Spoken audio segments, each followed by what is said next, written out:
আমি তো খুলতে মানা করলাম।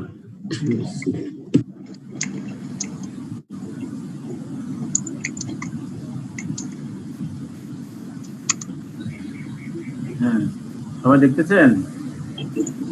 স্যার আপনার হ্যাঁ হ্যাঁ এখন দেখা যাচ্ছে, এখন আসছে।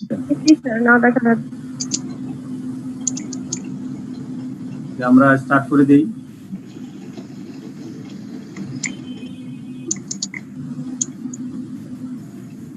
So my dear friends,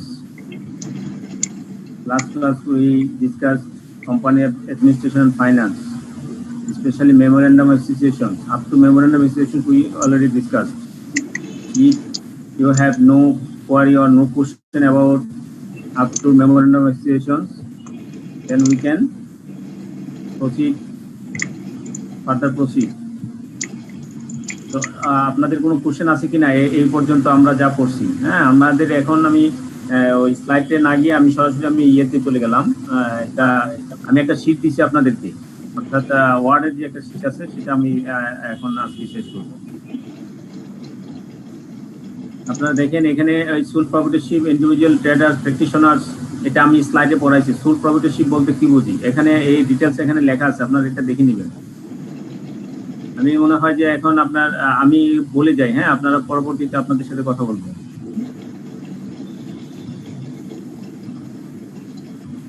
sir এটা কি আপনার শীটটা? আমার শীটটা, হ্যাঁ রাইট। এটা থেকে পাওয়ার পয়েন্টে করছি।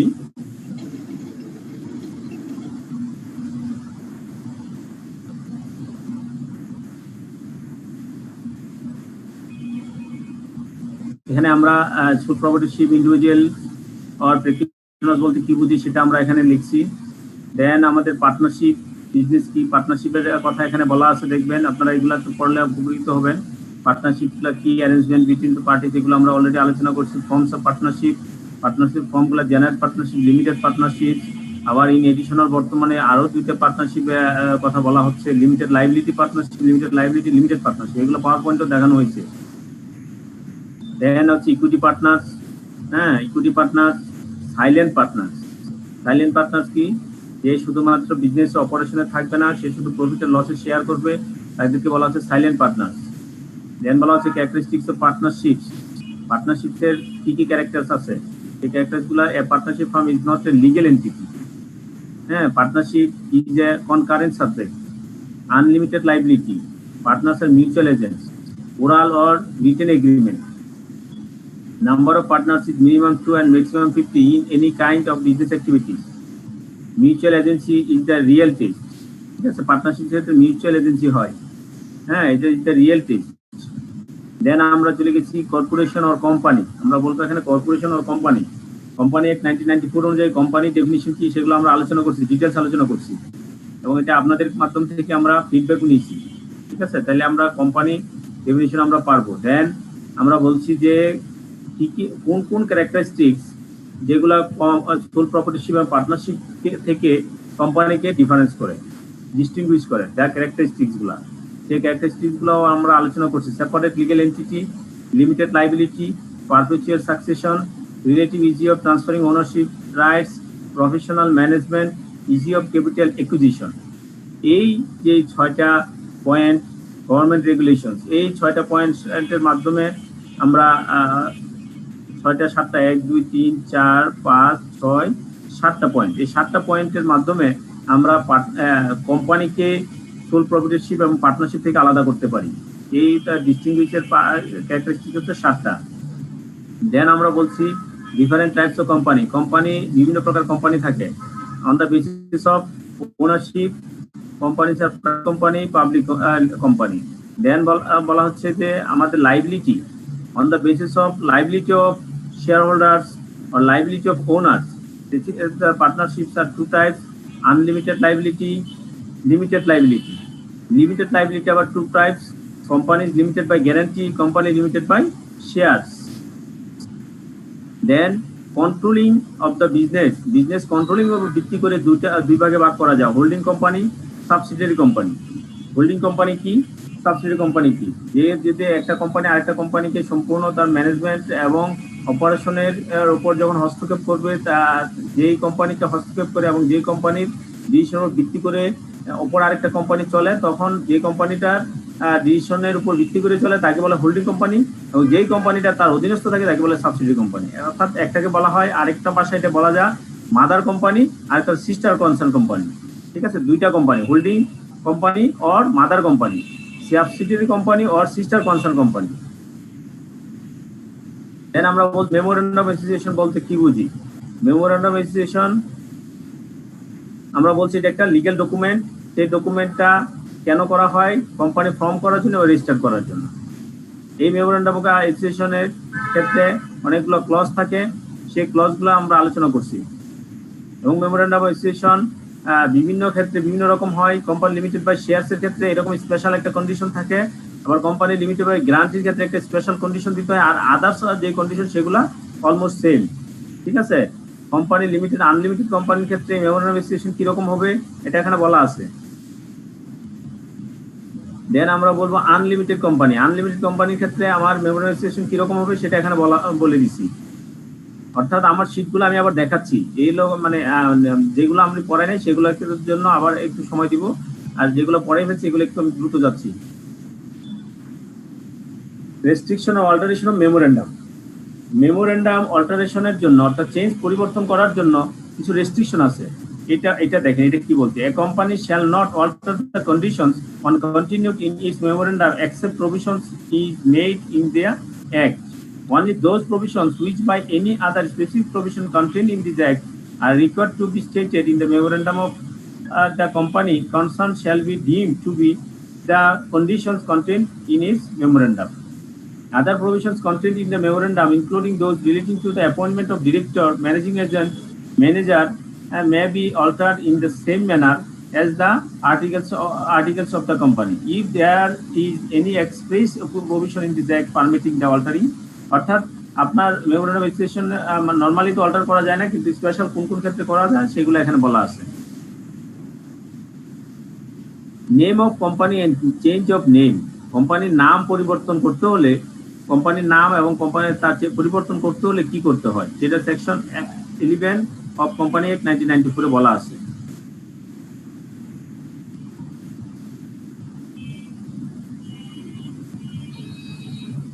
এগুলো আপনারা দেখবেন, আপনাদের দেখার জন্য আসলে এগুলো করা, আপনারা বাসায় এগুলো দেখবেন। আমরা একটু হাইলাইট করে দিব আর কি, সব করানো যাবে না। Reduction of share capital. Share capital reduction করতে গেলে আমাদের কি করতে হবে এটা আমরা গত ক্লাসে আমরা বলছিলাম।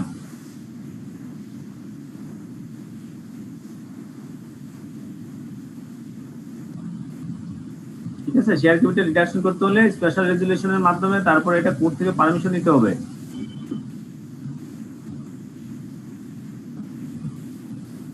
আমরা আলোচনা করছি প্রমোটার বলতে কি বুঝি, প্রমোটারকে আমরা আলোচনা করছি। দেন আমরা বলছি মেমোরেন্ডাম রেজিস্ট্রেশন কি, contents of memorandum registration. Memorandum registration contents গুলো কি কি? Name clause, registered office clause, object clause, liability clause, capital clause, ঠিক আছে, registration clause, company registration in Bangladesh. এই ধরো ক্লজ গুলো হচ্ছে আমরা মেমোরেন্ডাম রেজিস্ট্রেশনের যে 6টা ক্লজ আমরা বলছি, 6টা আরেকটা এডিশনাল আছে সেটা আমরা ভবিষ্যতের জন্য, হ্যাঁ, for one person company.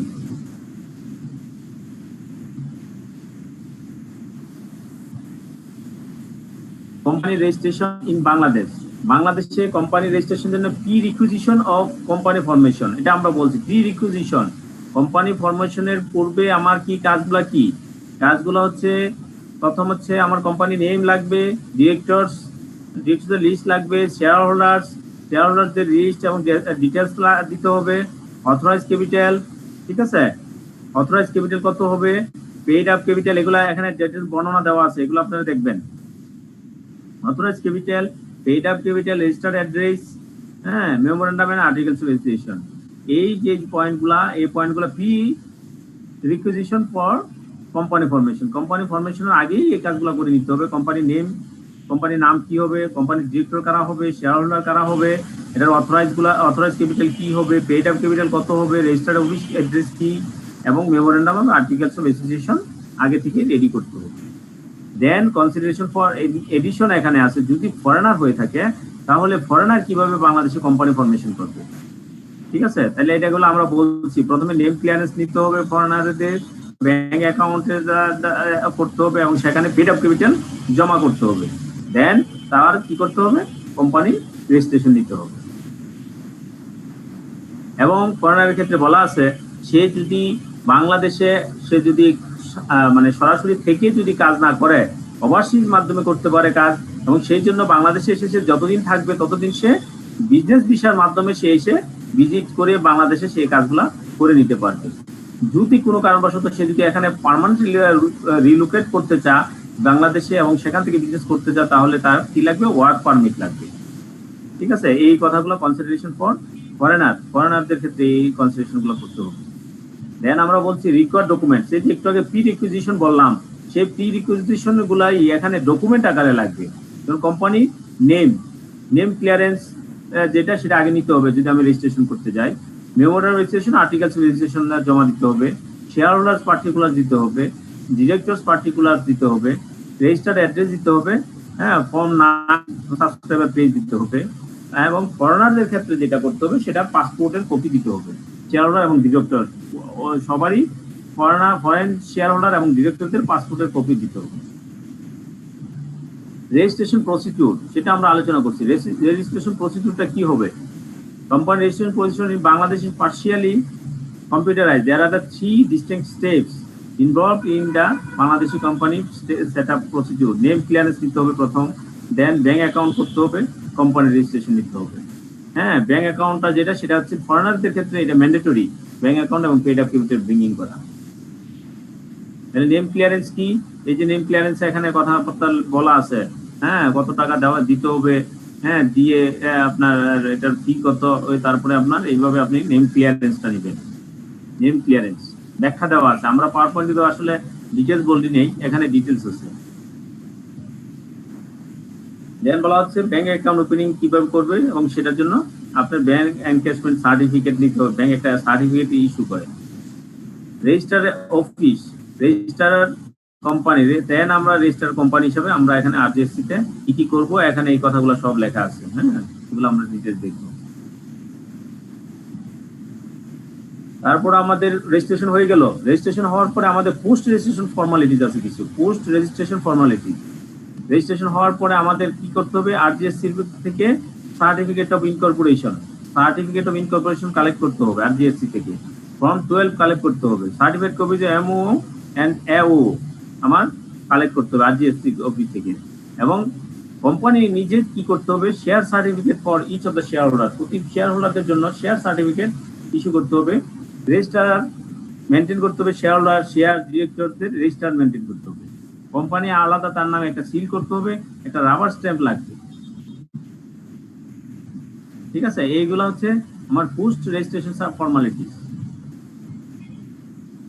Return filing requirement, return filing requirements কি? পোস্ট, এটাও একটা মানে অনেকটাই আপনার পোস্ট রেজিস্ট্রেশন ফর্মালিটি। যখন পোস্ট রেজিস্ট্রেশন হয়ে গেল, তারপর আপনার এই রিটার্ন ফাইল করতে হবে, রিটার্ন সাবমিট করতে হবে। রিটার্ন কি? Annual return, regular return.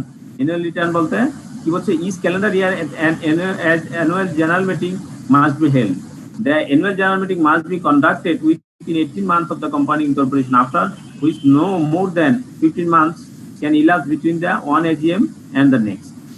ঠিক আছে, and regular return দিতে হবে in case of any change in the board of directors or in the shareholders holding structure or any other change. A relevant return must be filed with the RGSC within a certain period of time. ঠিক আছে, এই কাজগুলা আমার post registration formalities. দেন আমরা আলোচনা করছি annual general meeting.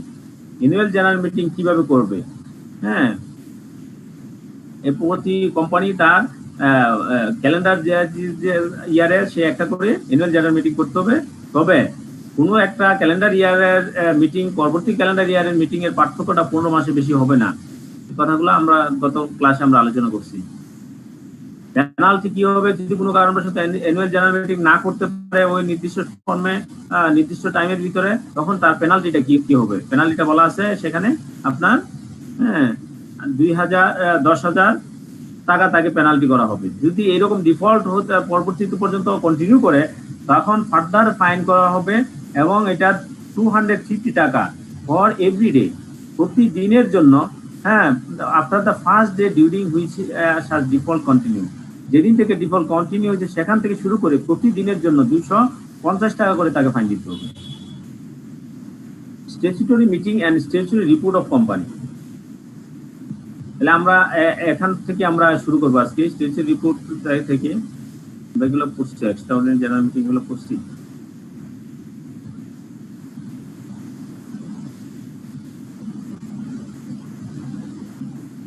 আমরা এতক্ষণ পর্যন্ত যে আলোচনা করলাম এর ভিতরে কোনো কথা আছে কিনা বলেন?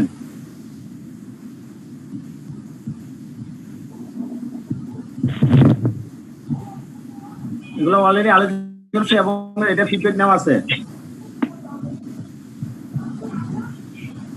তারপর সময় পাবেন 2 মিনিট, কেউ যদি কোনো কথা বলতে চান। সামনে পরবর্তীতে একসাথে করতে পারি। জি স্যার এখানে তেমন কোনো প্রবলেম নাই, তাহলে আমরা ফরওয়ার্ড হই। জি sir.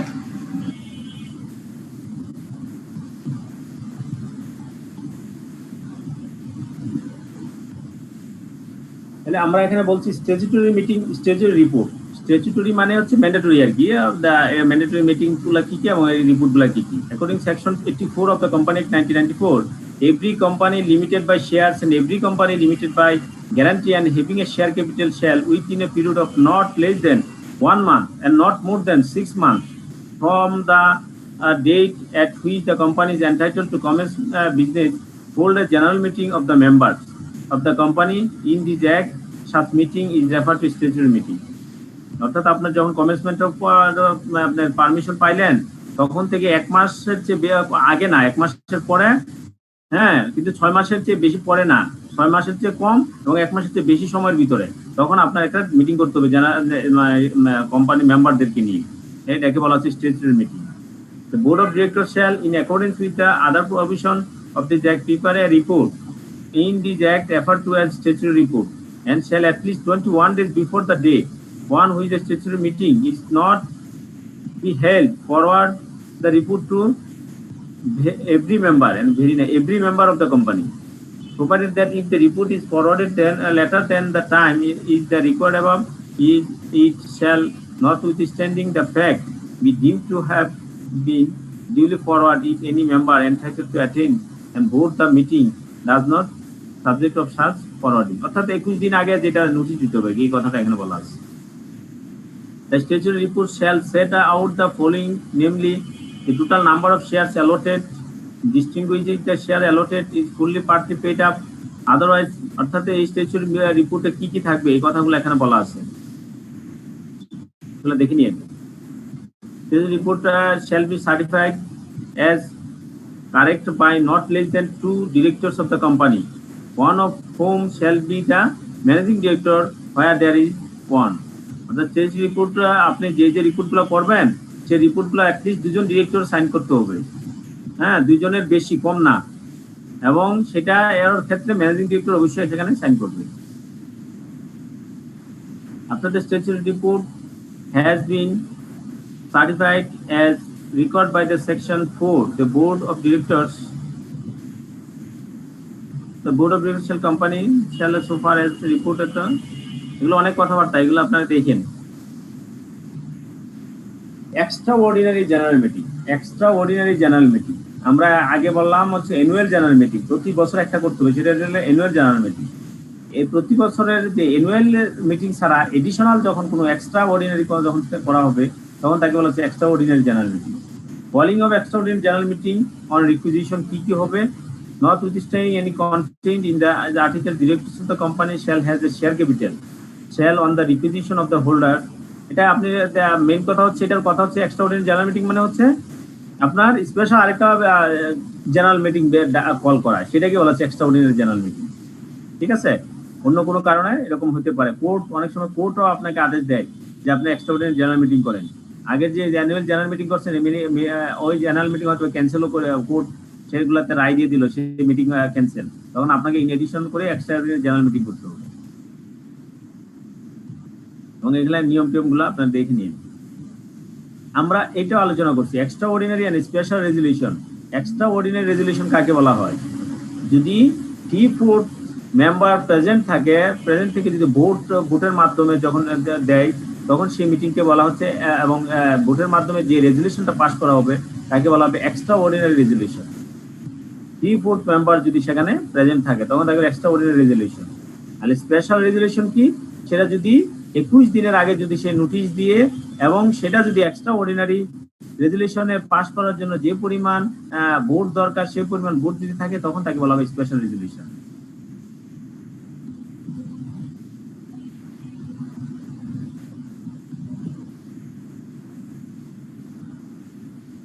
minutes of proceeding of general meeting and of its directors।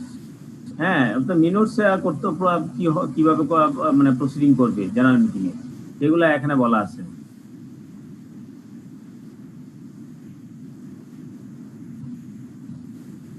Directors বলতে কি বলতেছে এখানে, director every public company and private company which is a subsidiary of a public company shall have at least 3 directors.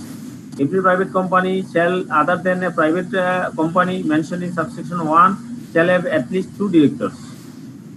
ঠিক আছে, private কোম্পানির ক্ষেত্রে আপনার 2 জন director হতে পারবে। Only a natural person can be appointed as director। Appointment of director, ডিরেক্টরের অ্যাপয়েন্টমেন্টের ক্ষেত্রে এইগুলো আমরা গত ক্লাসে আলোচনা করছি।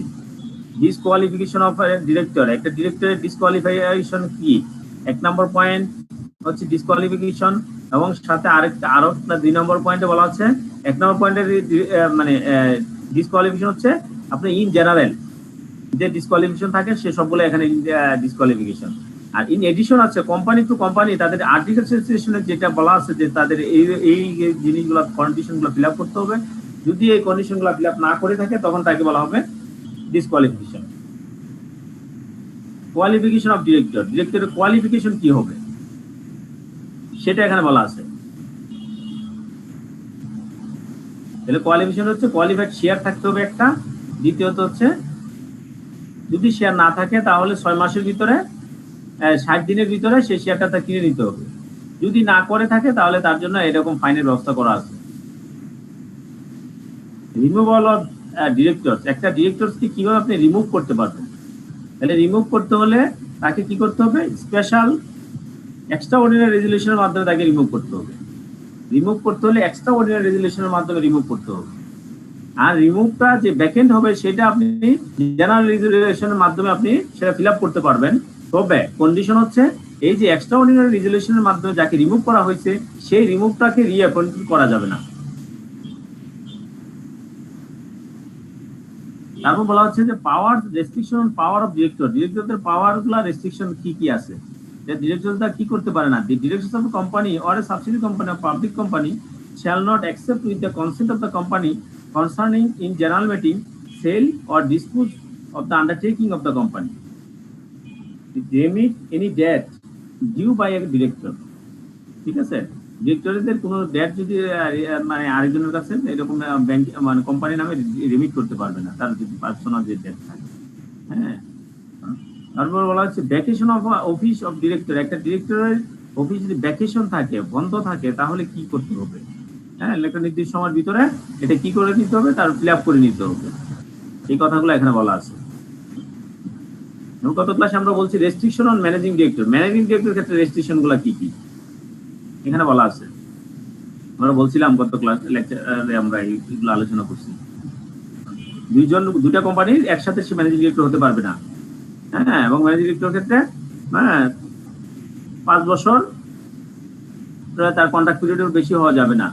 পরবর্তী আরো 5 বছর যদি করা হয় তাহলে সেটা এজিএম এর মাধ্যমে সেটা এক্সটেনশন করে তাকে নতুন করে আবার রিঅ্যাপয়েন্ট করা যেতে পারে।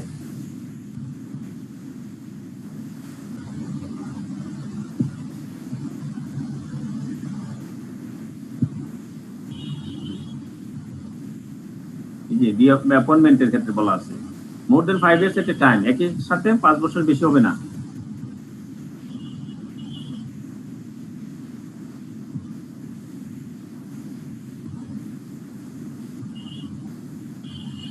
এই যে যদি 5 বছর বেশি আপনি এক্সটেনশন করেন তাহলে সেটা অবশ্যই জেনারেল মিটিং এর মাধ্যমে করতে হবে। জেনারেল মিটিং ছাড়া আপনি কোনো কনসেন্ট নিয়ে ছাড়া, জেনারেল মিটিং কনসেন্ট ছাড়া আপনি কিছু করতে পারবেন না। রিঅ্যাপয়েন্টমেন্ট, রিএমপ্লয়মেন্ট, এক্সটেনশন অফ টার্ম, তাকে এইগুলো করতে হলে অবশ্যই অ্যানুয়াল জেনারেল মিটিং এর মাধ্যমে করতে হবে।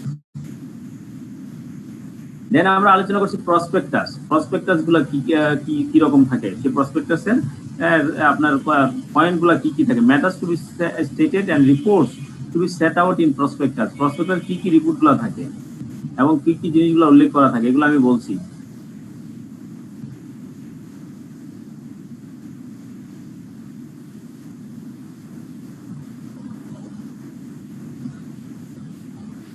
এতটুকু পর্যন্ত আমরা গত ক্লাসে মনে হয় আলোচনা করছি, সেগুলো নিয়ে আবার আপনাদের কোনো কোয়ারি আছে কিনা। এই যে এখন পর্যন্ত আমরা এই প্রসপেক্টাস পর্যন্ত কোনো কোয়ারি আছে কিনা।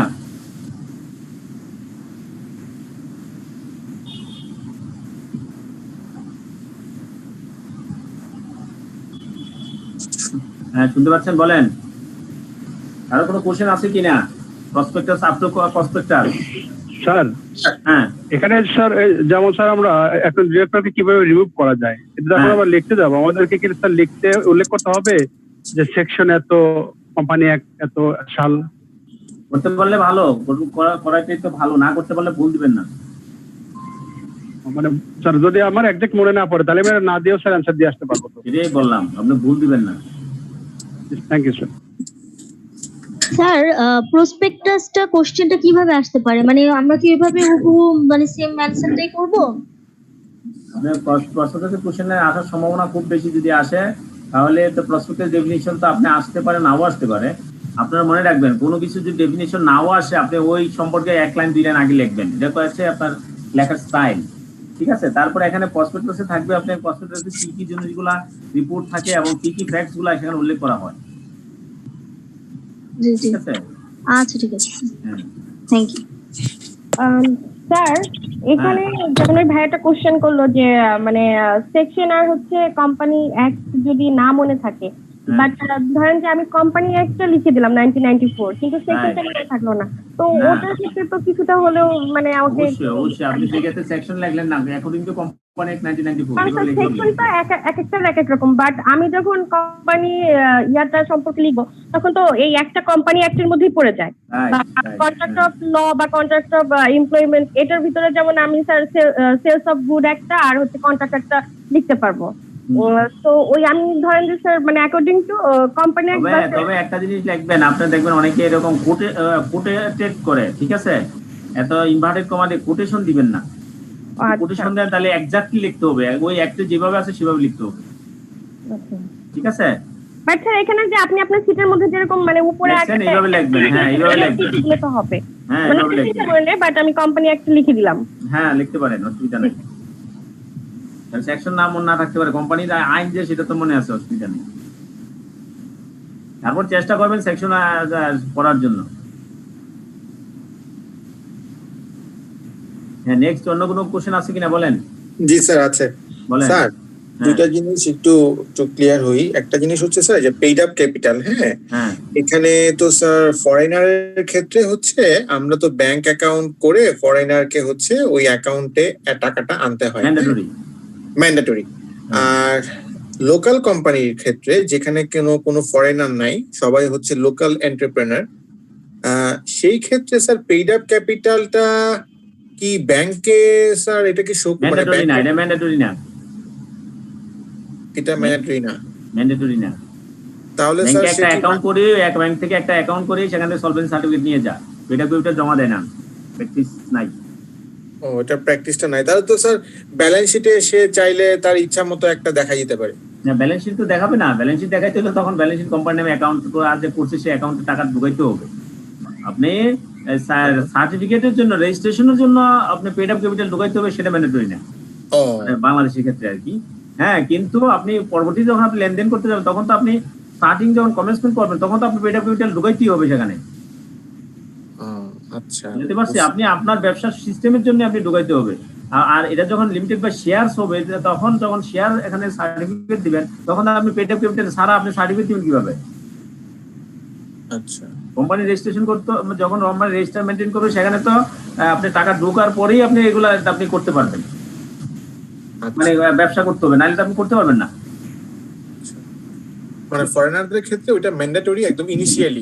ফরেনার ক্ষেত্রে আপনি ওই রেজিস্ট্রেশনের আগে এটা ম্যান্ডেটরি, ওইটা দেখে তারপর রেজিস্ট্রেশন দিবে। লোকালের ক্ষেত্রে আমাদের- আপনাকে ছাড় দিতে পারে, অসুবিধা নেই, রেজিস্ট্রেশন দিয়ে দিতে পারে।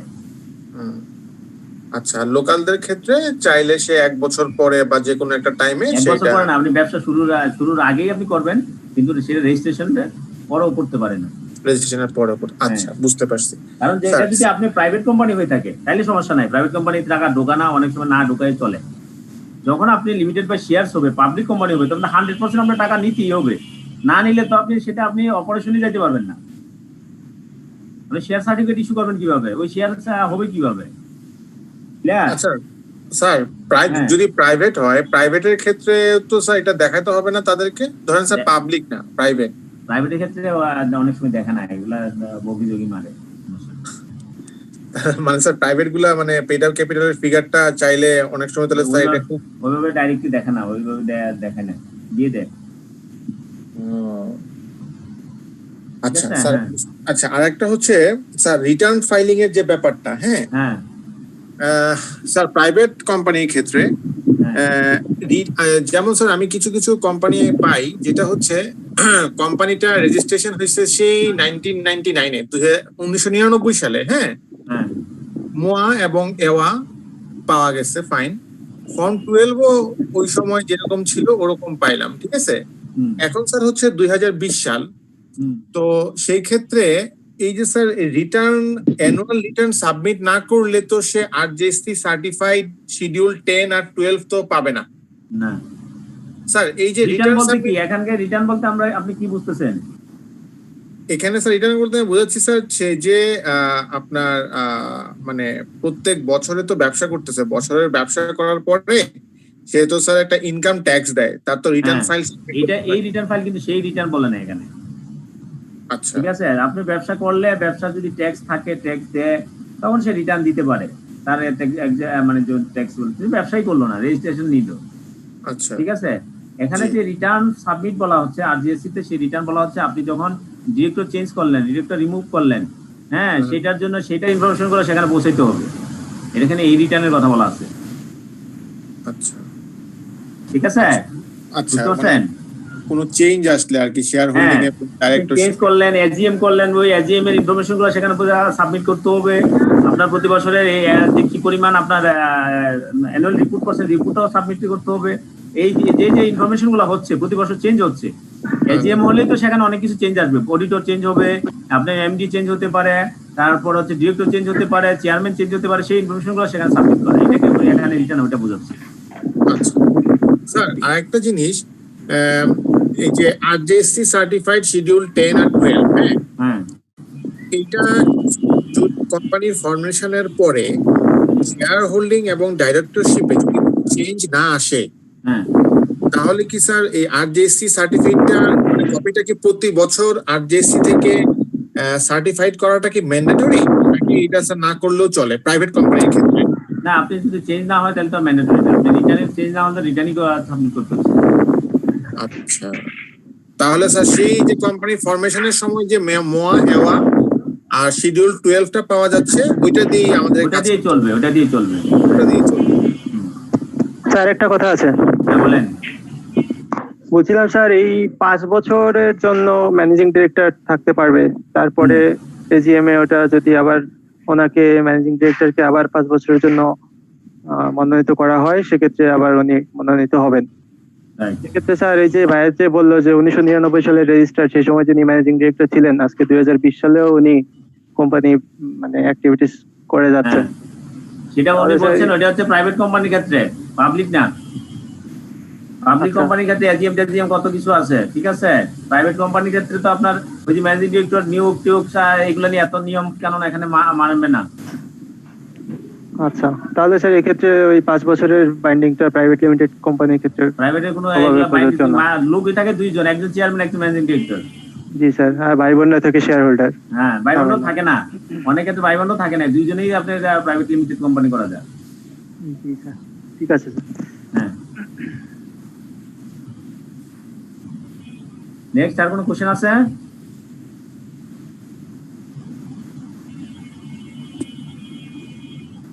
আমরা সামনের দিকে আগাবো।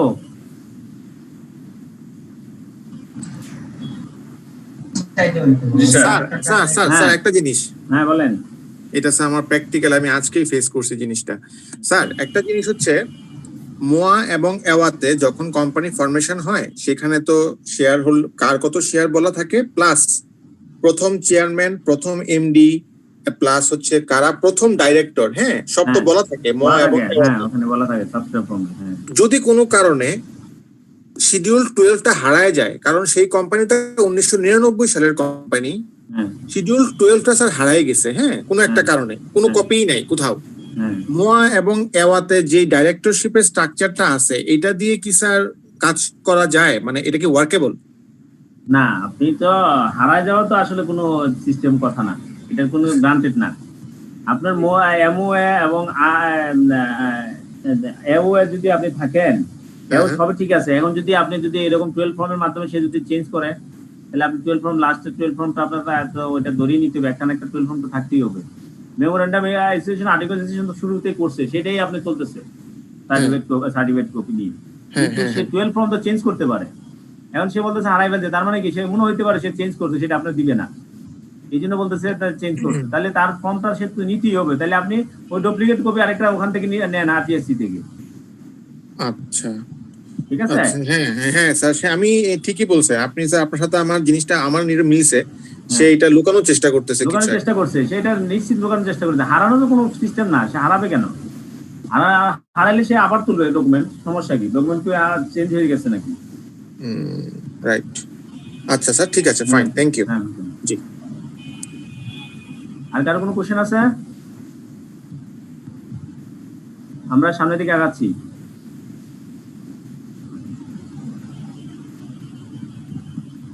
তাহলে আমরা বলতেছিলাম প্রসপেক্টাস কি, আমরা এখানে জানলাম, প্রসপেক্টাস সম্পর্কে কথা বললাম। নেক্সট হচ্ছে allotment of shares in debentures in detail stock exchange. আমরা তারপর শেয়ার অ্যালটমেন্টের ব্যাপার, ঠিক আছে। এগুলোও আপনার যারা শেয়ার মার্কেটে এগুলো পড়লে আপনি অনেকটাই জানতে পারবেন। হ্যাঁ, শেয়ার অ্যালটমেন্ট আপনি যখন আপনি শেয়ারের জন্য অ্যাপ্লিকেশন করেন স্টক এক্সচেঞ্জের মাধ্যমে, যখন শেয়ার সার্টিফিকেট দেয়, হ্যাঁ এটাকে বলে শেয়ার ওয়ারেন্ট, বলে শেয়ার ওয়ারেন্ট দেয়, হ্যাঁ শেয়ার সার্টিফিকেট দেয়, যদি না পান তাহলে সেটা ইয়ে করবে, এই কথাগুলো এখানে বলা আছে। এগুলো আপনার এত ডিটেলস আমি পড়লাম না, আপনারা দেখে নিবেন। বোর্ড রিপোর্ট, আপনার একটা অ্যানুয়াল রিপোর্ট আমি আজকে নিয়ে আসছি, দেখি পারি কিনা, আজকে না বললে কালকে দেখাবো। একটা অ্যানুয়াল রিপোর্ট দেখে সব ইনফরমেশন এখানে পাবেন। এই যে বোর্ড রিপোর্ট, বোর্ডে আপনার রিপোর্ট করতে হবে, বোর্ড অফ ডিরেক্টররা তারা রিপোর্ট করবে, সেই বোর্ড অফ ডিরেক্টরের রিপোর্টের ভিতরে এই ইনফরমেশনগুলো থাকতে হবে। হ্যাঁ, state of the company affairs, amount, company কি, বোর্ড রিকমেন্ডস কি করছে, ডিভিডেন্ড কি, এই কথাগুলো এখানে উল্লেখ করে দেওয়া থাকবে। এগুলো বোর্ড রিপোর্ট। কোম্পানির দেখবেন আপনার অ্যানুয়াল রিপোর্ট, অ্যানুয়াল রিপোর্টের ক্ষেত্রে তিনটা পার্ট থাকে নর্মালি। একটা হচ্ছে অডিটরস রিপোর্ট, অডিটররা রিপোর্ট করে তার ইনফরমেশনগুলো, বোর্ড রিপোর্ট, ঠিক আছে। অডিটর রিপোর্ট, বোর্ড রিপোর্ট, তারপর আরেকটা রিপোর্ট থাকে, সেটা হচ্ছে আপনার এই ফাইন্যান্সিয়াল রিপোর্ট, অর্থাৎ আপনার যে annual report, balance sheet, income statement, এই যে অ্যানেক্সার সহ মানে নোটস সহ, সেটা একটা রিপোর্ট। এই তিনটা পার্ট মিলে একটা অ্যানুয়াল রিপোর্ট তৈরি হয়, ঠিক আছে। তারপরেও আমরা বলবো conversion of private company into public company and vice versa. এটা আমরা গত ক্লাসে আমরা একটু আলোচনা করছি। প্রাইভেট কোম্পানিকে পাবলিক কোম্পানিতে নিতে হলে, কনভার্সন করতে হলে কি করতে হবে?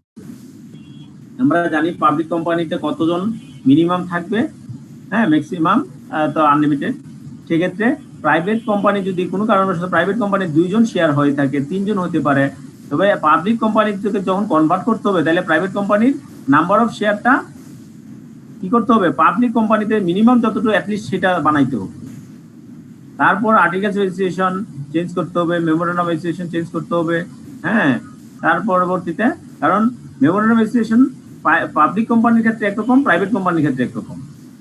তাহলে পাবলিক কোম্পানি আবার এটা কি, public company limited by share or limited by guarantee, কোন স্টাইলের, সেই স্টাইল অনুযায়ী আমার এটা ফর্ম করতে হবে।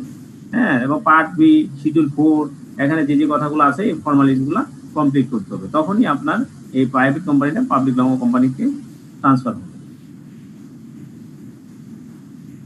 ঠিক আছে, এগুলো আপনারা দেখে নেন। তারপর হলো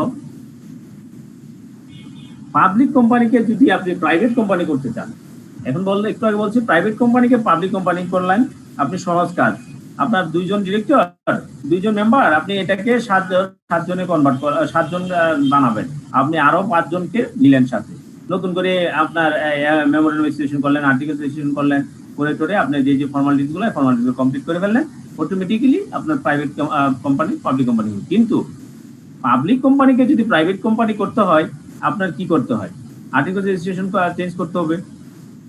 এখন পাবলিক কোম্পানির যদি মেম্বার হয়ে থাকে 50 বেশি, তাহলে সেটাকে কি করতে হবে? প্রাইভেট কোম্পানি করতে হলে এটাকে স্পেশাল রেজুলেশন করতে হবে। স্পেশাল রেজুলেশন, আমরা স্পেশাল রেজুলেশনকে আমরা একটু আগে বলছি স্পেশাল রেজুলেশন কি। Altering its articles so as to exclude provisions, if any, they are in the articles registration applicable to public company and include therein provisions applicable to a private company. Private company জন্য যে রকম provision সেগুলো হবে articles registration change করতে হবে।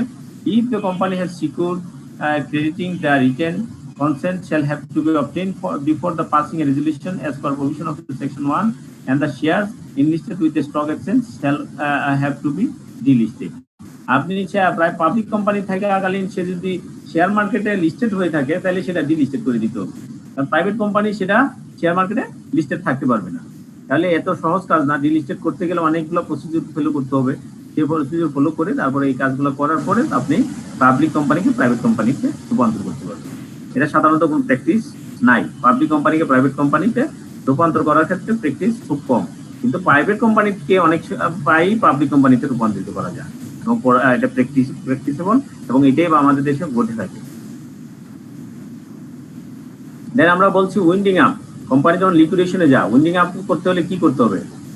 Winding up company may be either by the কোর্টের মাধ্যমে হতে পারে, ভলান্টারিতে হতে পারে, subject to the provision of the কোর্টের মাধ্যমে, আপনার সুপারভিশনের মাধ্যমে হতে পারে। এইভাবে করতে হলে কি করতে হবে? উইন্ডিং আপ যখন হবে তখন অ্যাপ্লাই করতে হয়। হ্যাঁ, এই মোডের মাধ্যমে, যে মোডের মাধ্যমে করে সেই মোডের মাধ্যমে এটা উইন্ডিং আপ হবে। উইন্ডিং আপ বাই কোর্ট যদি করে, স্পেশাল ইয়ারকে এখানে যেটা কোর্ট যদি করে, তাহলে কি কি প্রসিডিউর গুলা করে? If the company has by special resolution resolved that the company will be owned up by the court, or if default it is made in filing the statutory report or in holding the statutory meeting, or if the company does not commence its business within a year from its incorporation, or suspends its business for a whole year, or if the number of the members is reduced in the case of private company limited to, এই কাজগুলো তার করতে হবে আর কি। এইগুলা মানে কোর্টের মাধ্যমে করতে হলে এই প্রসিডিউরগুলো ফলো করতে হবে। এই ছিল মানে আমাদের এখানে আমার যে শীটটা আপনাদেরকে দেওয়া আছে সেই শীটটার এগুলো আছে। এখন আমি নতুন আরেকটা দেখি আপনি স্লাইড নিতে পারি কিনা। এর ভিতরে আপনাদের কোনো কোশ্চেন আছে? এগুলো আমি আগেও আলোচনা করছি, অলরেডি গত ক্লাসে আলোচনা করছি।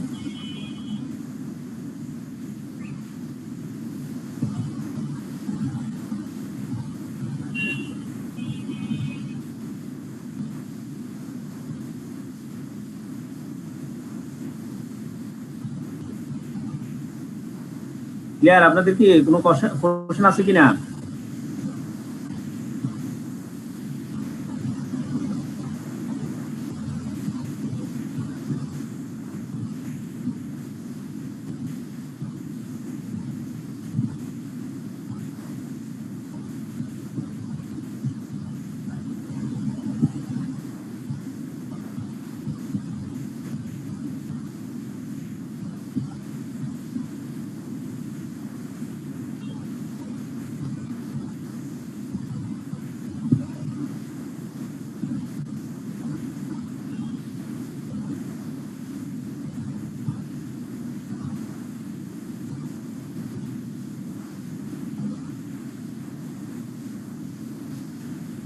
আপনার তো ইয়ে নাই না, আনমিউট করা আছে সব। কি পর্যন্ত আপনাদের কোনো কোশ্চেন আছে কিনা বলতে পারেন? আমি একটা স্লাইড দেখি, আরেকটা স্লাইড ঢুকাইতে পারি কিনা। স্যার মনে হয় কোশ্চেন নাই, আপনি সামনে শিটে যান স্যার।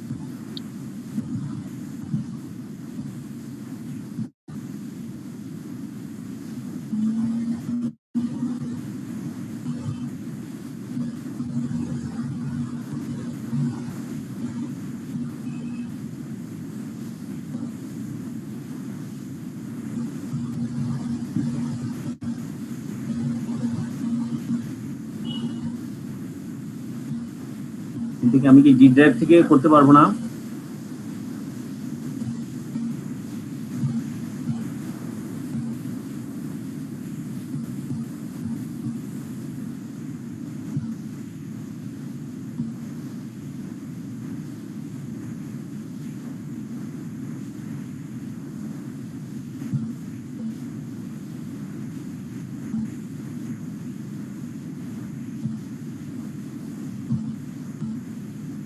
আমার পাওয়ার পয়েন্টটা ইয়ে হয়ে গেছে, ক্লোজ হয়ে গেছে। প্রথম যে সমস্যা হয়েছে তখন ক্লোজ হয়ে গেছে। এখন কি আমি ওই আমার ইয়েতে ডেস্কটপ থেকে কি শেয়ার করতে পারি? কেউ কারো কি এই ব্যাপারে অভিজ্ঞতা আছে?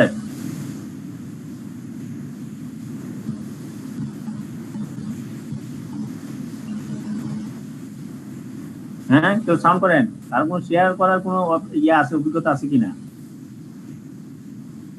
স্যার আপনি যে ল্যাপটপ থেকে চালাচ্ছেন ওটাতে যা থাকবে ওখান থেকে শেয়ার করতে পারবেন। ওখানে ডেস্কটপে আছে, ডেস্কটপে ফাইল আছে। স্যার আপনি ফাইলে গিয়ে পারবেন শেয়ার করতে। কোথা থেকে যাবো? স্ক্রিন থেকে? স্যার এই আপনি স্যার শেয়ারে ক্লিক করেন। হ্যাঁ, শেয়ারে গেলাম। শেয়ারে যাওয়ার পরে এই স্ক্রিন আসছে। কোনো ফাইল কি আসে না? না, ফাইল আসতেছে না। একটা ফাইল আসছে, কিন্তু এই ফাইলে বলতেছে drop box, Microsoft one drive, Google drive box. হ্যাঁ,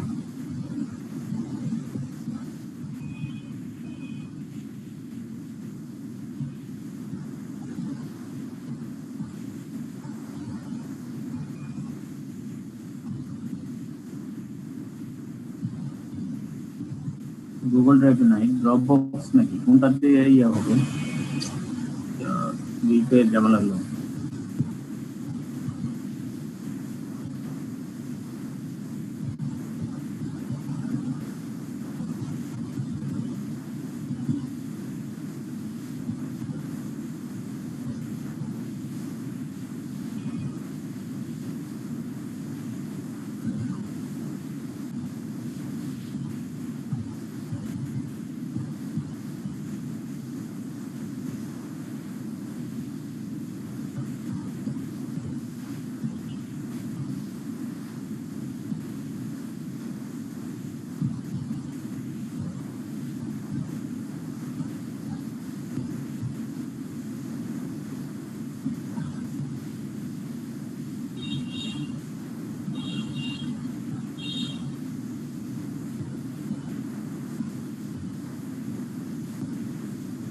আচ্ছা, আমরা তাহলে এখন পর্যন্ত আমরা থাকি।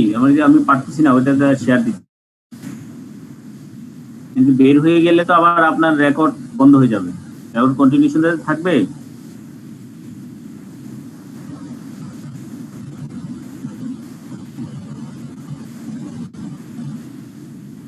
স্যার ওটা কি আপনার গুগল ড্রাইভে নাই? না, গুগল ড্রাইভে না, ওটা আমার ইয়েতে আছে,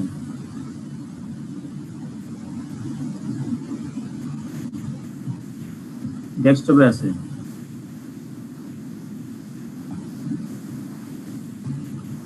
OneDrive, Zoom, Mozilla Firefox, Cloud Network।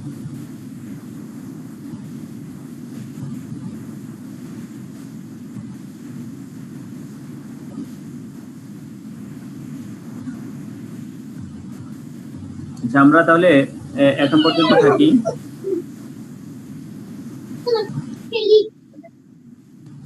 তাহলে এই পর্যন্ত আমরা যেগুলো আলোচনা করছি, আপনাদের কাছে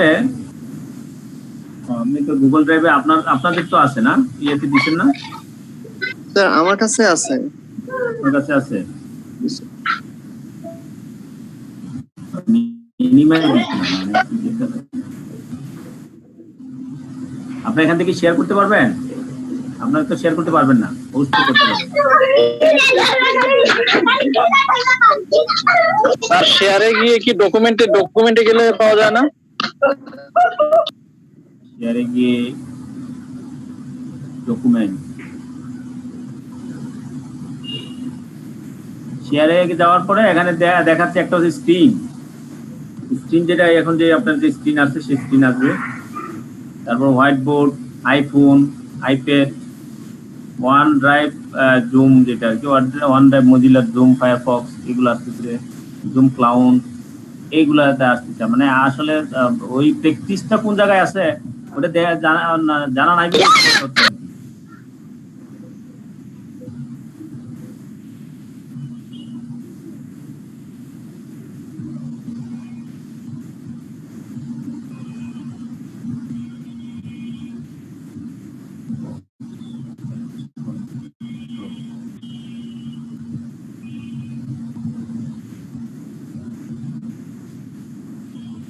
আমরা একটু কন্টিনিউশন করি, কারণ ইনস্টিটিউটের আবার ইয়ে আছে, রেকর্ডিং এর একটা ঝামেলা আছে, সমস্যা হচ্ছে এটা।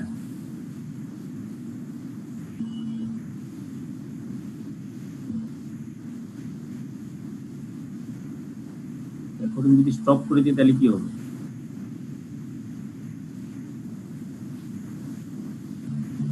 স্টপ করে দিলাম।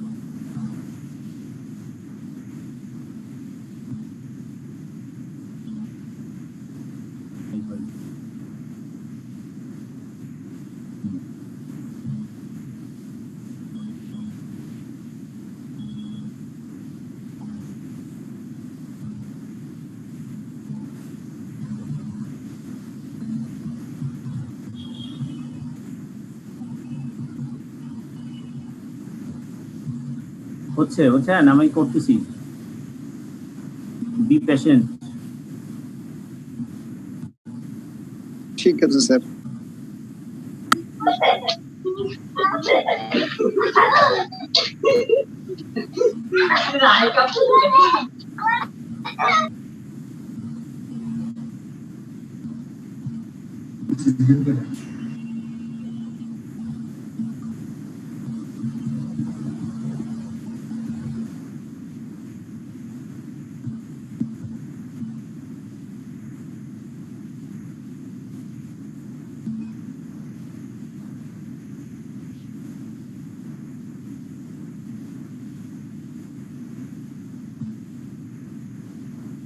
দেখা যাচ্ছে?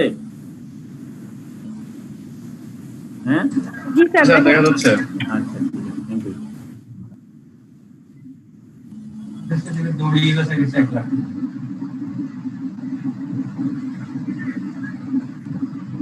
ওকে, আমরা এখানে আমরা আর কিছু মানে ওই পয়েন্টগুলো কিছু এখন তখন আমরা যেটা ওয়ার্ড ফাইলে দেখছি সেটাও আবার পাওয়ার পয়েন্টে কিছু আপনার ডকুমেন্টেশনও হবে। হ্যাঁ, তারপর আমরা যে আমার পাওয়ার পয়েন্টের গুলো আমি দেখাবো, অনেকগুলো নতুন যেগুলো আসবে সেগুলো একটু মানে একটু এলাবোরেট চেষ্টা করবো, এলাবোরেট করার জন্য। আর যেগুলা আপনার কমন হয়ে যাবে সেগুলা আমরা স্কিপ করে যাব। ঠিক আছে, এখন এখানে আমাদের যে যখন আসবে কম্পারিজন অফ মেমোরেন্ডাম রেজিস্ট্রেশন আর আর্টিকেলস রেজিস্ট্রেশন পরীক্ষা আসলো, সেক্ষেত্রে আমরা কিভাবে লিখবো? সেক্ষেত্রে আমি এই পয়েন্টগুলো বললাম, সেটা হচ্ছে প্রথমে আপনি দেখবেন definition memorandum registration, articles registration, then information content, memorandum রেজিস্ট্রেশনে কি ইনফরমেশন থাকে, আর্টিকেলস রেজিস্ট্রেশনে কোন ইনফরমেশন গুলো থাকে, then status of memorandum registration আর status of articles registration, retrospective effect, major contents গুলা কি কি থাকে, তারপর compulsory filing at the time of রেজিস্ট্রেশনের ক্ষেত্রে কম্পালসরি ফাইলিং কোনগুলা, তাহলে compulsory filing memorandum registration, articles registration করতে হয় কিন্তু memorandum compulsory. Alteration, memorandum registration alteration করতে গেলে কিভাবে করতে হয়, আর্টিকেলস অফ রেজিস্ট্রেশন অল্টারেশন করতে কি করতে হয়। হ্যাঁ, এই কাজগুলো এইভাবে আপনার ডেফিনিশন কোনো কিছু কম্পারিজন যদি আসে আর্টিকেলস রেজিস্ট্রেশন, মেমোরেন্ডাম রেজিস্ট্রেশন, সেভাবে আপনারা দেখবেন, লিখবেন। দেন আমরা বলছিলাম যে পোস্ট রেজিস্ট্রেশন ফর্মালিটিজ, একটু আগে আমরা এগুলো কথা বলছি, সেটা আর আমি আবার রিপিট করব না।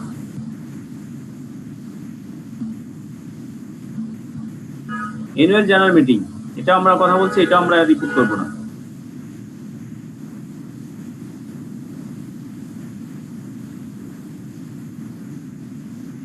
এক্সট্রা অর্ডিনারি স্পেশাল রেজুলেশন, এটা আমরা আলোচনায় আসছে, এটা আমরা এখন আর রিপিট করতে চাচ্ছি না।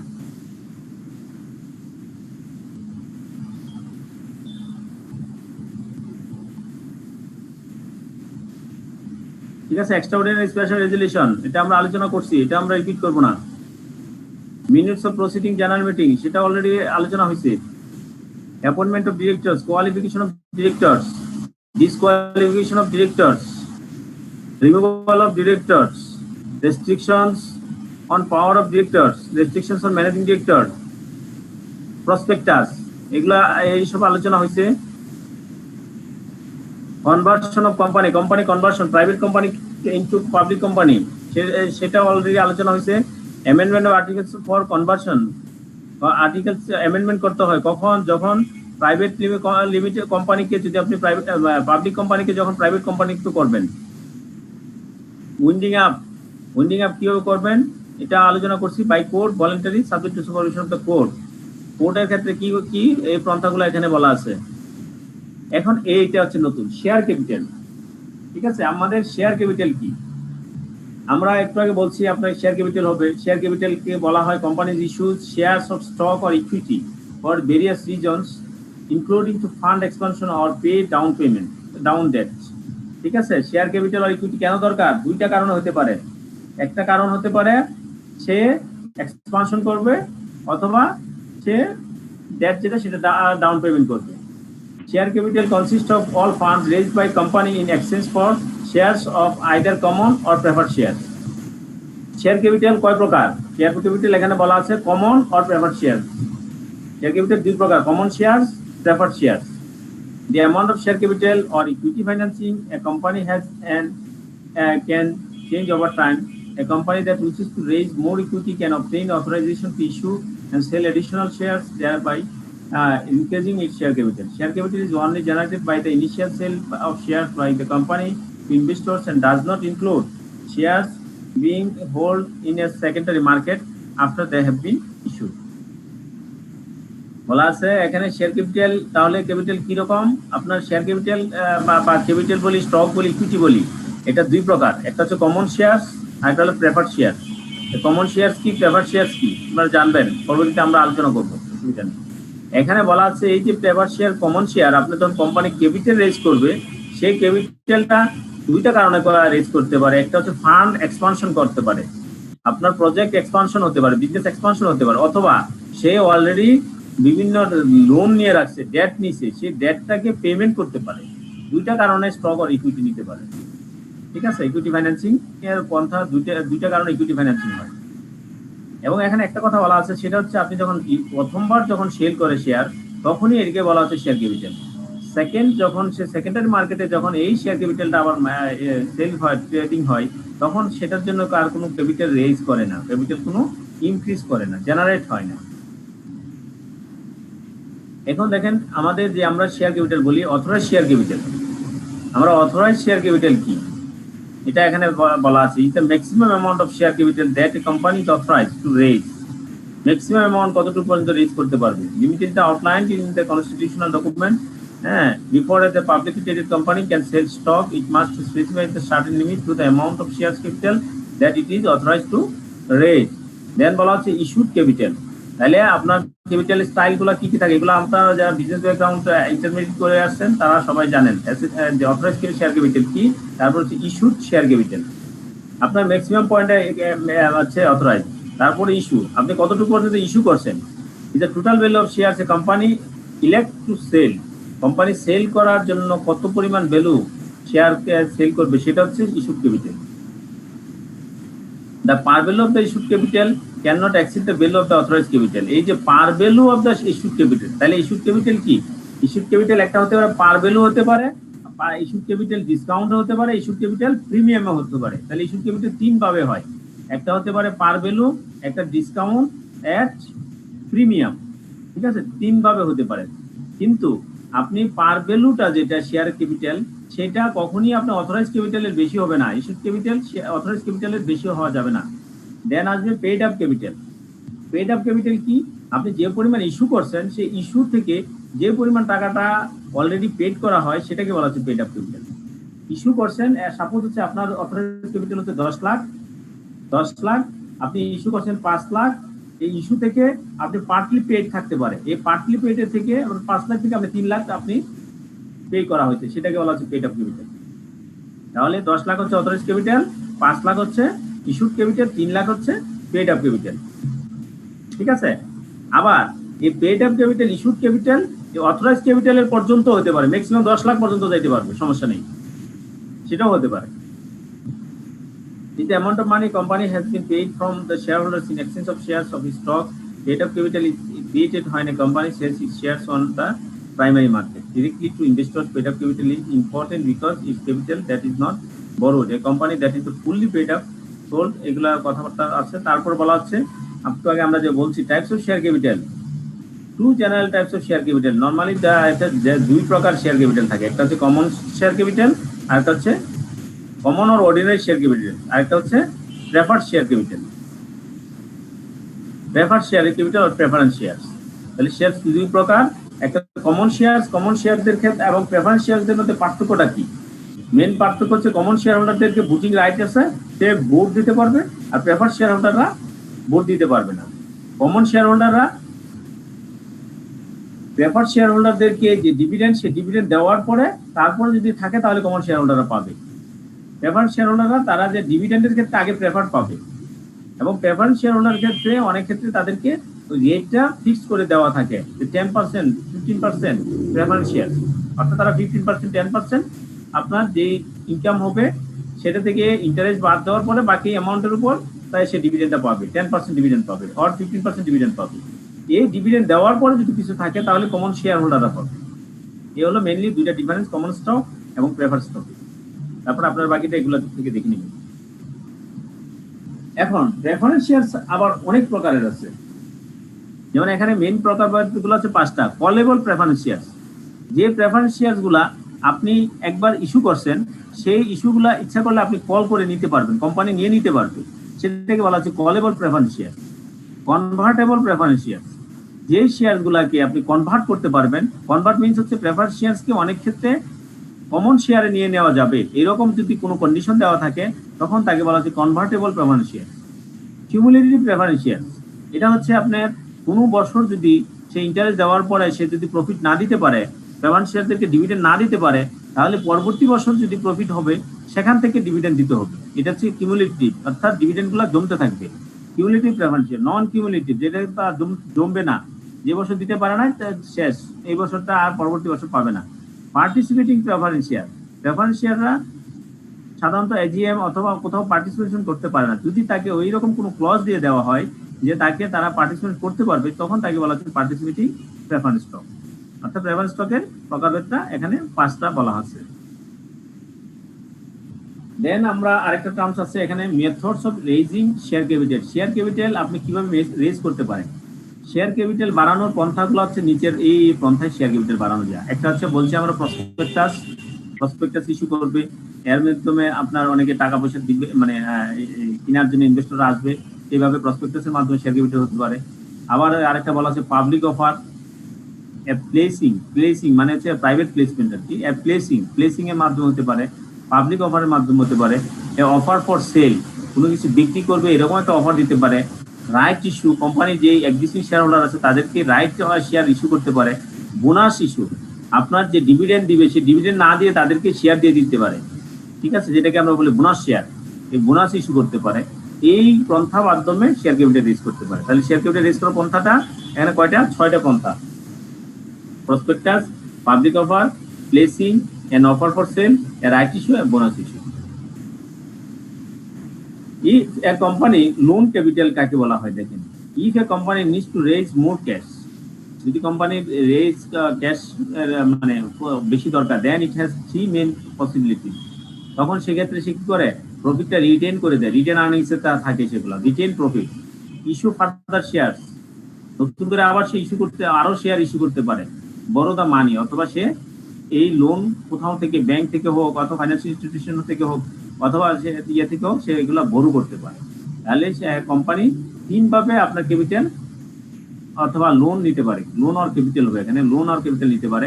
একটা written profit, issue further share, বড় দা মানি। এই ছিল আমাদের মোটামুটি ইন এডিশন ছিল যে পয়েন্টগুলো, এই জন্য আমি এখানে এটা আসলে বের করছি। এই থেকে আপনাদের কোনো কোশ্চেন আছে কিনা বলেন?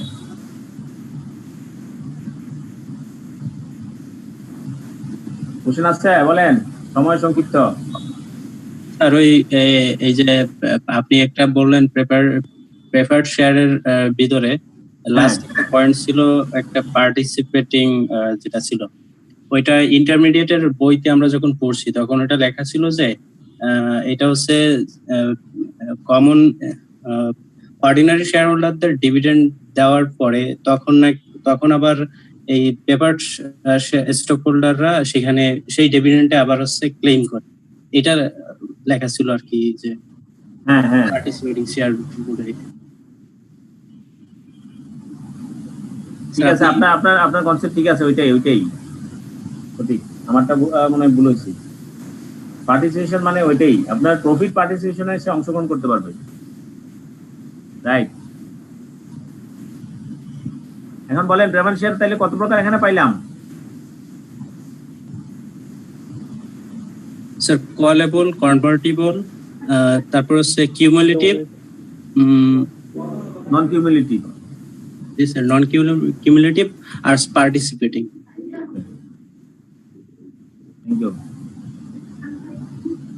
থ্যাংক ইউ, আপনি এটা মানে ধরতে পারছেন আর কি এই জিনিসটা, ঠিক আছে? তাহলে আমরা শেয়ার ক্যাপিটাল আমরা বলতে আমরা কি কি শেয়ার ক্যাপিটাল আছে? স্যার একটা কথা ছিল। হ্যাঁ বলেন স্যার, এই পার্টিসিপেটিং যেটা, এটা নিয়ে এইখানে পার্টিসিপেটিং শেয়ার হোল্ডার যারা, তারা কিসে কিসে পার্টিসিপেট করতে পারবে? প্রফিটে পার্টিসিপেট করতে পারবে, এমনি এজিএম বা ভোটিং এসবে? ওইটা না এজিএম বা ভোটিং এ না, প্রফিটে পার্টিসিপেশন থাকবে। আচ্ছা ঠিক আছে স্যার। বা আপনার যদি এজিএম এও যদি পার্টিসিপেশনের ওই ক্লজ দিয়ে দেয় তাহলে করতে পারবে আর কি, অর্থাৎ সে মানে কোম্পানিতে পার্টিসিপেট করতে পারবে, এটা হলো এখানের কথা আর কি। এখানে আপনি নরমালি যে ক্লজটা দেওয়া হয় প্রফিটে এরকম একটা অপশন দেওয়া থাকে যে আপনাকে 10% তাদেরকে দিলো, দেওয়ার পর অর্ডিনারি শেয়ার হোল্ডারদেরকে ফান্ড দেওয়ার পরে যেটা হবে। তবে নরমালি প্র্যাকটিস কিন্তু তা না যে আপনি যদি পার্টিসিপেশন সে কিভাবে করবে, অর্ডিনারি শেয়ার হোল্ডার সব টাকা নিয়ে নিবে, তাইলে তাদের ভোট আছে, ক্ষমতা আছে, পার্টিসিপেশন করবে কই থেকে? এরকম শেয়ার স্যার নরমালি ইস্যু হয় না তার মানে? হ্যাঁ। তাহলে আমরা বলছি অথরাইজ ইস্যু এবং পেড আপ ক্যাপিটাল, এই ক্ষেত্রে কোনো সমস্যা আছে? কারো কোনো সমস্যা আছে বলেন?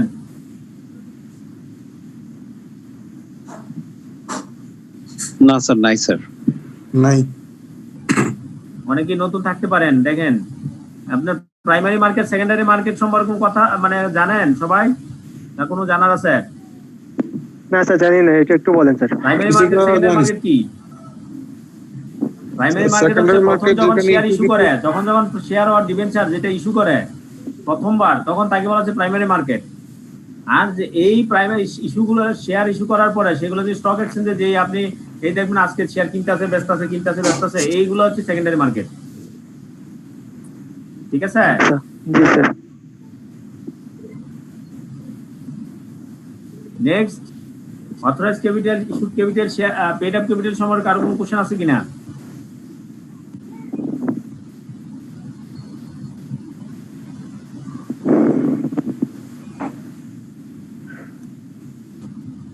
কোনো কোশ্চেন নাই? না স্যার। পেড আপ ক্যাপিটাল কি অথরাইজ ক্যাপিটালের সমান হতে পারে? জি স্যার পারে।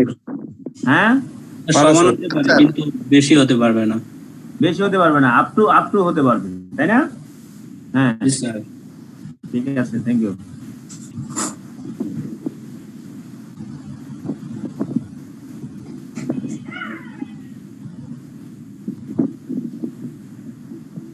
শেয়ার ক্যাপিটাল কিভাবে রেজ করতে করার পন্থাগুলো কি কি?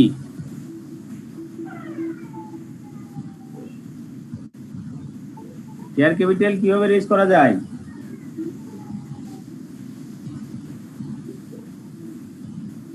একজন বলেন। How a company raise its share capital? Sir prospectus দিয়ে পাবলিক অফার করে, তারপরে প্লেসিং করে, এন্ড অফার ফর সেলে, তারপরে sir right issue, bonus issue ইত্যাদি এগুলোর মধ্যে। Thank you. ঠিক আছে, সবাই শুনতে পাচ্ছেন? জি স্যার। হ্যাঁ, তারপরে দেন বলা হচ্ছে যে লোন মানে ক্যাপিটাল মানে কোম্পানির লোন ক্যাপিটাল যেটাকে বলা হয় আর কি। লোন ক্যাপিটালটা কি?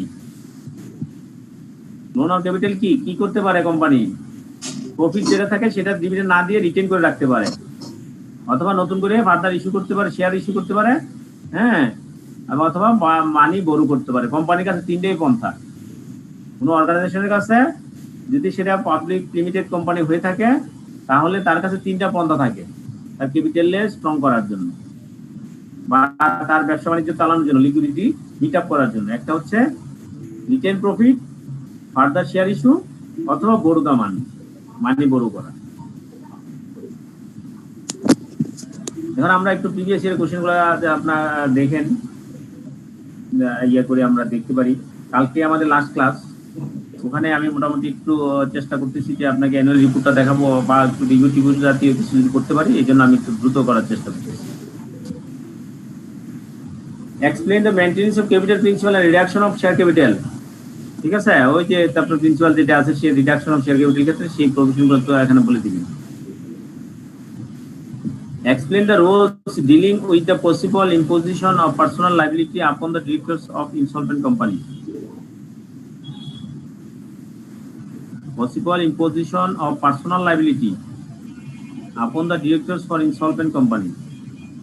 Insolvent company ডিরেক্টরদের ক্ষেত্রে তার পার্সোনাল লাইবিলিটি কিভাবে ইম্পোজিশন করে।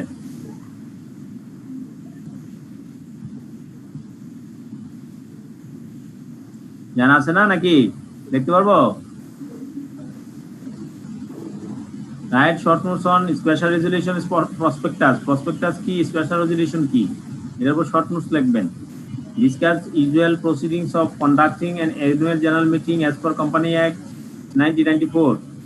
এই যে proceeding of conducting annual general meeting, এটা আমাদের ওই শিটে দেওয়া আছে, তারপর ইয়েতে দেওয়ার পাওয়ার পয়েন্টও দেখাইছি।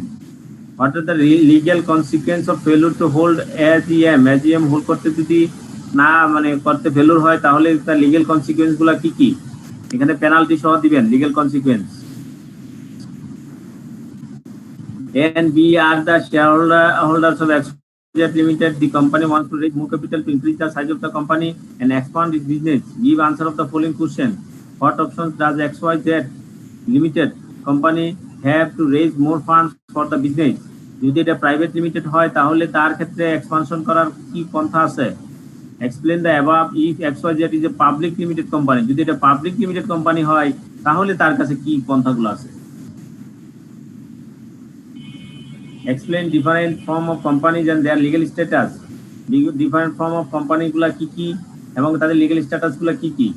ঠিক আছে, তাহলে কোম্পানি ফর্ম কয়টা? তিনটা নাকি? বা আমরা লিগ্যাল স্ট্যাটাসের লিমিটেড, আনলিমিটেড কোম্পানি, প্রাইভেট কি বলি, private company, public company, public limited by shares, limited by guarantee. Legal status ensures a company to contract at its own name. Explain the main advantages and disadvantages of the carrying on business through the medium of a company limited by shares. Explain the powers and duties of directors when in office. Explain the purpose and legal status of the articles of association. Explain the ability of a company to take secured and unsecured loans, different types of security and the registration procedure. Describe two reasons supporting why a company form of business is superior to other forms of business. There are two types of companies: private limited company, public limited company. Mr. Karim mentioned in presentation all public companies are listed and all private limited companies are not listed with both sides. ঠিক আছে, এই কথাটা এটার মানে কি, এই কথাগুলোতে ব্যাখ্যা লিখবেন। Explain the rights of majority and minority shareholders. Explain the qualification, powers and duties of company secretary. The issued capital can be less than the authorized share capital, but it cannot be more than that. Do you agree with the statement? Explain the financial consequence of right issue, bonus issue, and dividend. Write down the rights and responsibilities of directors and shareholders separately. What are the different types of shares that can form capital, and what are the rights that attach with each class of shares? After conclusion statement in terms of essential factors on sole tradership, partnership, companies limited by shares. How do you distinguish between ordinary resolution and special resolution? এই ছিল আমার কাছে যা যা জিনিসপত্র আছে। এর ভিতরে কোনো কোশ্চেন থাকলে বলতে পারেন।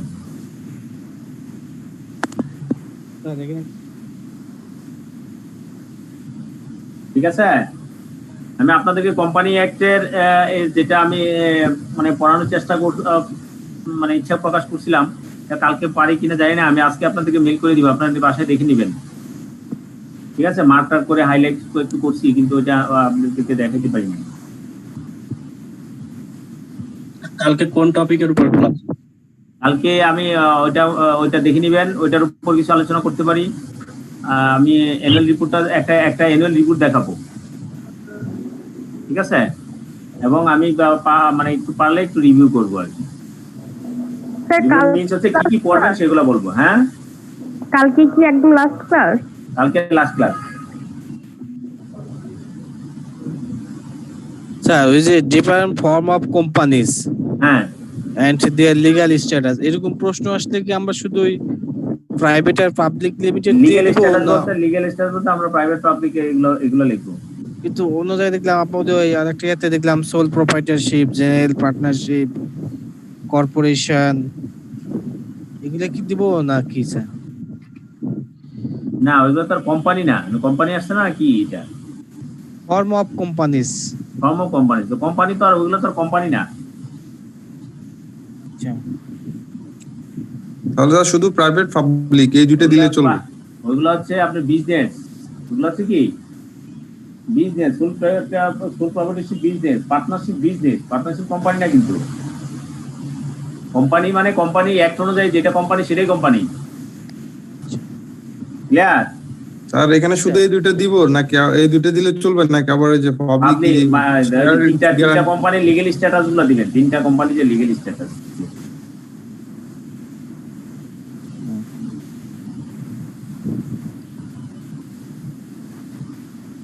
ঠিক আছে, অথবা ডিফারেন্ট ফর্মস অফ কোম্পানি আপনি ওইটা লিখতে পারেন। আমি যেগুলো বলছি অ্যাকর্ডিং টু ওনারশিপের ভিত্তিতে প্রাইভেট কোম্পানি, পাবলিক কোম্পানি, আর কি কি যেন বললাম, লাইবিলিটির ক্ষেত্রে লিমিটেড লাইবিলিটি, আনলিমিটেড লাইবিলিটি, হ্যাঁ, লিমিটেড লাইবিলিটি বা শেয়ার, লাইবিলিটি বা গ্যারান্টি, এইভাবে দিতে পারে।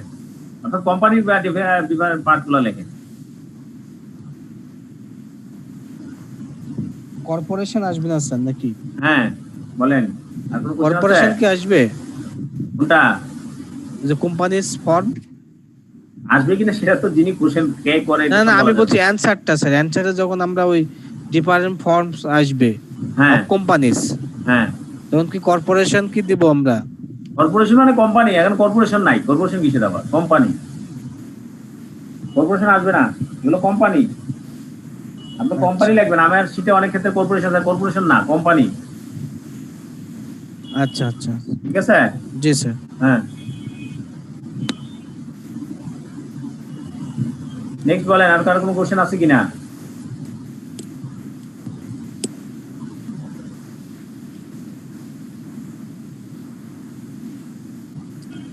স্যার শর্ট নোটে যখন মানে অন্য কিছু মনে না থাকে, জাস্ট ডেফিনিশনটা দিলেই এনাফ না স্যার? চলবে? ভালো বুঝতেছি না, আবার বলেন। অর্থাৎ কি শর্ট নোটে স্যার যদি সবকিছু মনে না থাকে, শুধু ডেফিনিশনটা দিলে চলবে? সেটা চলে কিনা সেটা কি করবেন? না, মনে না থাকলে তো কিছু করারই নেই। মনে না থাকলে কিছু করার নাই। আপনি ডেফিনিশন দিলে তো আর সব চলবে না, এটা ডিপেন্ড করবে আপনার নাম্বারের উপর। কত নাম্বার দেওয়া আছে? আপনার নাম্বার দেওয়া আছে 1 নাম্বার, ডেফিনিশন তো যথেষ্ট। 2-3 নাম্বার দেখি স্যার। 3 নাম্বারের জন্য আসলে 3 নাম্বারের জন্য ডেফিনিশন দিবেন, এক্সাম্পল দিবেন, একটা এক্সাম্পল দিতে হবে, ব্যাখ্যা দিতে হবে একটু। 3 নাম্বারটা এমনি হবে না। ক্লিয়ার? তাহলে কি স্যার 3 নাম্বারই পাওয়া যাবে না আবার কম পাওয়া যাবে? এটাও ডিপেন্ড করবে টিচার টু টিচার, কে খাতা কাটতেছে। ঠিক আছে, থিওরিক্যাল তো আপনার 60%, 70%, 80% মার্কস দিবে, 100% দিবে। স্যার এটাতে তো আইনের বাইরে তো আর কিছু নাই, কাজে 100% না পড়তে আপনি আইনের বাইরে দিবে না, কিন্তু আপনি আইন পুরো লিখতে পারবেন না। যেমন প্রথমে আপনি সেকশন নাম্বার এত বলেন নাই, ঠিক আছে? তো এরকম মানে টিচারের হাতে ক্ষমতা আছে। সঠিক স্যার। তারপর আপনার কোশ্চেন আছে? আমাদের তো স্যার সিলেবাস প্রায় শেষই হয়ে গেল। সিলেবাস তো শেষ হবে, ক্লাসও তো শেষ, আজকে শেষ ক্লাস, আগামীকাল শেষ ক্লাস। স্যার যারা রেজাল্টের উপর ভর্তি হয়েছিলাম স্যার, ওই ফার্স্ট দিকে কিছু ক্লাস মিস গেছিল, ওদের তো ওটা স্যার লস। এখন মিস হলে তো এটা দায়িত্ব আপনার, কি করব আমরা, কি করব?